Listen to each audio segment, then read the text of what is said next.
بسم الله الرحمن الرحيم. الحمد لله، الصلاة والسلام على رسول الله وعلى آله وصحبه ومن والاه، وبعد. السلام عليكم ورحمة الله تعالى وبركاته. كما بيكمو إبسا حجي بركم لما في كل سديتي كلا كويس إثيوبيات يقاو بركم تكافي لبا في أفرتمي تربا كلا كويس هجرات ilaalchisee manni marii dhimmoota islaamummaa naannoo Oromiyaa hawaasa muslimtoota naannoo Oromiyaa keessa jiraatan kan bara kana hajjii godhuudhaaf karoorfatanii fi kan hin karoorfatinis kan niyyatanii fi kan hin niyyatinis warreen rabbiin qabeenyaan badhaasee qabeenya isaanii sadarkaa hajjiidhaan gahuutiin isaan ga'e hundaafuu ibsa hajjii bara kanaa akkatti aanutti dhaleessina. Manni marii ol'aanaa dhimmoota islaamummaa Itoophiyaa hajjii bara 1447 ilaalchisee akkasumas bara 2018 ilaalchisee guyyaa 22 baatii 3 bara 2018 ibsa baasuun ni yaadatama. Bu'uruma kanaan walqabatee manni marii dhimmoota islaamummaa naannoo Oromiyaatis hawaasa muslimtoota naannoo isaa keessa jiru hundaafuu bu'uruma kanaan iddoolee galmee warreen hajjiidhaa itti galmaawan iddoolee 13 adda baafamanii jiran akkasumas ogeeyyiin meeshaa barbaadamu wajjiin mi'a isaan barbaachisu hundaa wajjiin leenjii barbaachisu fudhatanii qophii isaanii kan xumuran tahuu hawaasa keenyaaf ibsaa. Haaluma kanaan hawaasni muslimaa kan rabbiin hajjii dirqama irra godhee qabeenya isaa kanni hundinuu guyyaa 24 baatii 3 bara 2018 irraa eegalee naannoo isinitti dhaluu yookaan isiniif mijaa'u 13 naannoo Oromiyaa keessatti qophaawan adda baafamanitti dhayxanii akka galmooytanis ibsa isinii dabarsaa. Naannoleen kunis tokko asuma handhuura Oromiyaa magaalaa Finfinnee Majlisa Oromiyaati, magaalaa Shaggar, Harar, Adaamaa, Ciro, akkasuma Wallagga Lixaa, Gimbii, Jimma, Shaashamannee, Roobee, Gindiir, Bulee Horaa fi Nageellee Booranaa akkasumas Moyyaalee irratti iddoon qophaa'ee wantoota barbaachisu hunda guuttatanii kan isin eegaa jiran tahuu gammachuudhaan isinii ibsaa. Kanumaan walqabatee tajaajila hajjii kana mijaawaa fi ummanni keenya hawaasni muslimaa yeroo gara hajjiidhaa deeme tajaajila bareedaa fi gatii jiddugalaan akka argatuuf sheeyni keenya pirezidaantiin Majlisa Federaalaa Dr. Sheekh Hajji Ibrahim Tufaa jiila Dr. Muhammad Saalii miseensa horee hujiraawwachiiftuutii fi itti gaafatamaa damee hajjiitiif umraatiin durfamu gara Saudi Arabiyaa erguun ni yaadatama. Haaluma kanaan Dr. Muhammad Saalii fi jiilli isaaniitis halkanii guyyaa dadhabni odoon je'in qaama sadarkaadhaan jiru hunda dubbisuudhaan dirqama isaanirra jiru hunda baatuudhaan ummanni keenya tajaajila bareedaa fi gatii jiddugalaan akka argataniif gahee leencaa bahataniiti jiran. Kanumaan walqabatee hajjii bara dabre doolaara 4,991 turte barana gara doolaara 4,228tti gabbuusuudhaaf dandahaniiti jiran. Yoo xiqqaate garaagarummaan isaan irrisan gara doolaara 700 oliiti jechuudha. Kuni gara parsantaatti hoggaa deebi'u gara parsantaa 15.6 ummata keenyaaf kan garaagarummaa irrinaa agarsiisu jechuudha. Kana hogga jennu ummanni keenya gadi fageenyaan wanni isaan hubatuu qaban yeroo waa'ee hajjiidhaa dubbannu dhimma biyyarraa gara biyya alaa deemuuti waan ta'eef sharafa biyya alaa doolaaraan wanti godhamu hundi parsantaa 70 ol doolaaraan jechuu kan raawwatamu. Kanaaf kafaltiin raawwatamus kallattii doolaaraatiin ta'uu hubattanii garaagarummaan irrinni argame kun bakka duraanirraa gabbu'uun doolaaraan wal qabateeti. Haaluma kanaan gara qarshii Itoophiyaatti hoggaa kadeebifnu tahee gara qarshii Itoophiyaa 740 kan ta'u tahaa. Odoo tattaaffiin dipiloomaasummaatii fi hojiin boonsaan jiilli دكتور محمد سالي اتقافة مادمي حجيتي في أمرات درفمو guyyaa hedduu fudhatanii achi turuutiin carraaqqii kana godhuu baatanii hajjiin baranaa almost gara 900tti kan siqu ture jechuudha. Kuni hirmaannaa fi carraaqqii isaan taasisaniin tahuu hawaasni keenya hubachuu qaba. Kanaan wal qabatee ummanni rabbiin qabeenya itti kenni kan naannoo Oromiyaa keessa jiraatu daldalaas tahee qotee bulaas namoonni hajjii kanaan gahuudhaaf rabbiin carraa isaaf kenne hajjii jechuun arkaana islaamaa shanan keessaa tokko tahuu hubattanii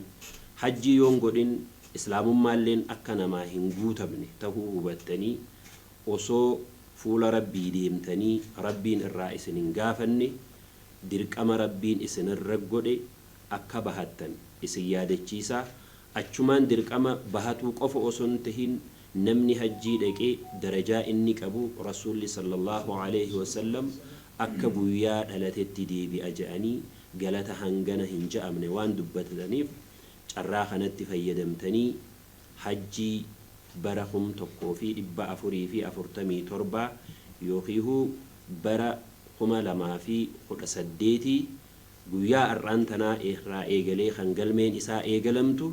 namoota buufata isinitti dhalaawutti akka galmooytan isin yaadachiisna. Dhumarratti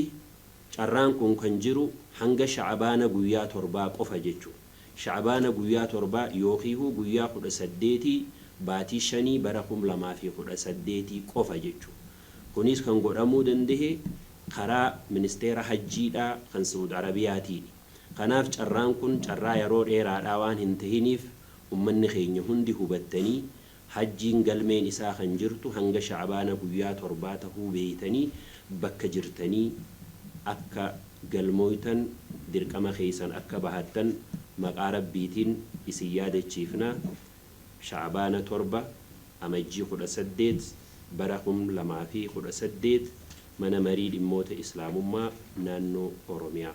Alhamdulillah guyyaa har'aa wanni nusitti argamnuuf ibs hajjii bara kana bara 2018 akka lakkoofsa Itoophiyaatti bara 1447 man maree waliigala dhimmoota islaamummaa naannoo Oromiyaa akkuma gartee kabajamoon ittaana dursa pirezidaantii Sheekh Mahammad Nuur Asikaasan hajjiin gartee arkaan islaamaa keessaa is tokko hajjii gartee nam rabbiin waffaquutti deema horiin deemanii beekumsaan deemanii hirreen hin deemanii nam rabbiin gartee qarqaaretti waffaqetti deemechuu. Tanaaf hajjii bara kana akkuma ministeerii hajjii Saawudii irra baas manii maree waliigala dhimmoota islaamummaa Itoophiyaa guyyaa 22 3 bara 2018 ibsa baasee guutuu Itoophiyaatti akka galmeen hajjii jalqabamtu ibsa jirachuu. Kanuma sababeeffachuun nulleen akka mana maree waliigala dhimmoota islaamummaa naannoo Oromiyaa keessa buufataalee galmee jiran 13 ka Oromiyaa keessatti argaman keessatti guyyaa har'arra haasee galmeen akka jalqabamtu dhaamnechuu.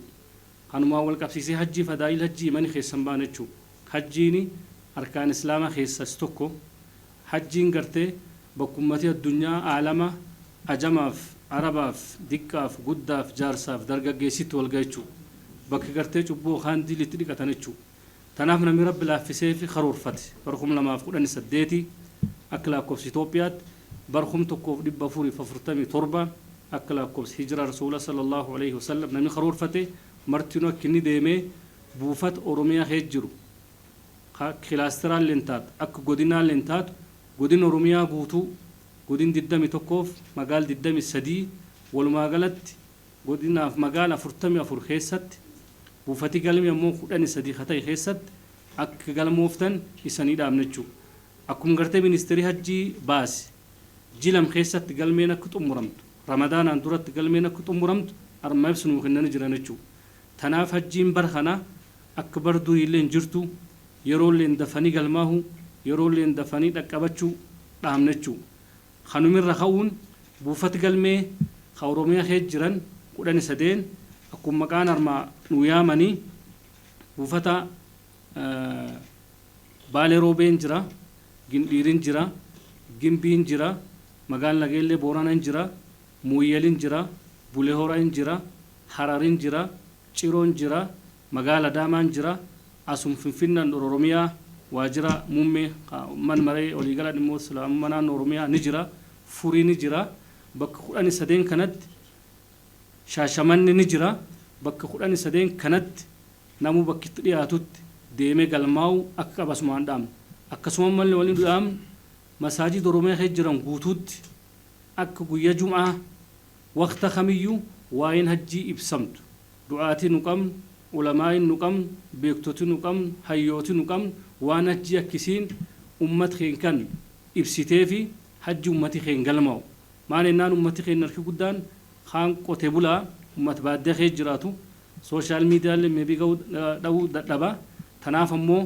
nami bakki jiru addunyaa tan gubbaa jiru cufattu hundattuu waan hajjii kan ummat keen qabsiisee hajjiin qaala'ee widdii taate qofaaniti haali isiin itti haali taateen sharaf lafalaatiin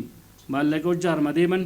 saawudii tanatti tikkeettiin bituun taanaan viizaa taanaan doolar fayyadaman sabab kana maallaqi kennallee gad bu'uura kaka'ee tanaaf taate malee akka bara dabreetti hojjaa wal bir qabanne laalluuf akka bara kanaatti ammoo gadiilleen gad bu'e jechuudha kanaaf inshaallah rakkoo tokko malee akka ummati keenna bakka kamittuu deemee galmaa'u hoggantooti gartee xaabiyaa yookaan bakka buufata galmee jiran bilbil isaanii isaniif maxxansina bilbil isaanii isaniif ergina tanaaf inshaallah bakka jirtanitti ummat keen bir dhaabachuun akka ummati keen galmaa'u du'aatotiteen hayyootiteen sheekotiteen namni nu qabnu oromiyaa guutuu keessatti akka ummat keen hajjii haasinee galmee suna sumaan dhaaman akkuma beekamu hootaan gan kan kenname namkum jaha qofa jechuudha namkum jahaas nama kum lama yookaan kum sadii oromiyaa keessaa akka ergin abdii qabna jechuudha inshaallah oromiyaa keessaa akkumatti namni kum sadii ol deemu abdii qabna kanaaf inshaallah qaamni dhimmu kun ilaaluuf ni ilaallee martinu nu bir dhaabatee hakka hajji tana duyuufur rahmaan khidma wargartee hajji deemu kaaba deemu bir dhaabannee deeggarru isanii dhaamne jechuudha taaniin gartee inshaallah mani maree waliigalaa dhimmoota islaamummaa naannoo oromiyaa miidiyaa adda addaa yaamee sooshaal miidiyaa TV taanaan ardibsi kennuu jira kanumaan wal qabatee inshaallah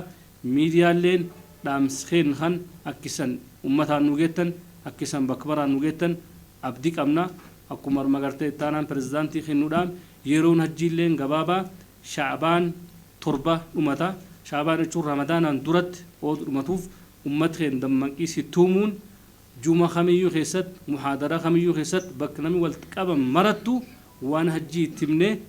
hajji fadaa'il isa ittimne akkumatti keen hajji deemu dhaamna tanaaf inshaallah billahi tawfiq salaamu alaykum wa rahmatullahi wa barakatuh